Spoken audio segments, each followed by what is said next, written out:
How to copy and share your Facebook page link. Hi everybody, welcome back to our channel. I am Bimal from App Guide, and in today's video I will show you the way on how you can very easily copy your Facebook page's link and share them as well.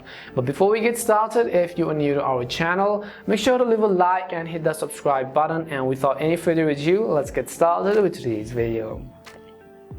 So first of all, let's begin with the copying the link process. In order to copy the link of our Facebook page, we will go ahead and first of all simply open the Facebook app on our phone. Once we open the Facebook app, you can see this is how it is going to look like. What you have to do is simply go to the pages icon from the list of your menu options. Once you go to your pages icon, simply tap on the page to which you want to copy the link of. For example, let me just select this random page for example.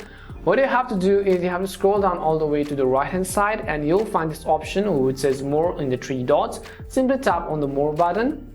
As you tap on the more button, in order to copy our page link, you have to scroll down to the bottom and you have the option called grow your audience. You can either invite friends, or you can copy the page link to actually copy the link, or you can simply actually share a page by tapping on the share button and then sharing them to your posts or something.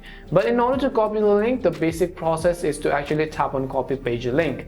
Now once you've copied the link, what we can do is we can go ahead and open up any of the social media apps to which we want to share our Facebook page link to. For example, if I simply go ahead and then also select this page right over here, what I will do is I will simply go ahead and then paste that particular link which we copied, and I will tap on the send button. As soon as you send it, other people who click on this link will directly be redirected to that page, and this is how you can copy and share your Facebook profile or your page link. We hope the video was really helpful, and if it did help you, make sure to leave a like and subscribe to the channel. If you have any more questions, queries or doubts, simply also make sure to leave them down in the comment section. Thank you very much for watching, and see you soon in our next video.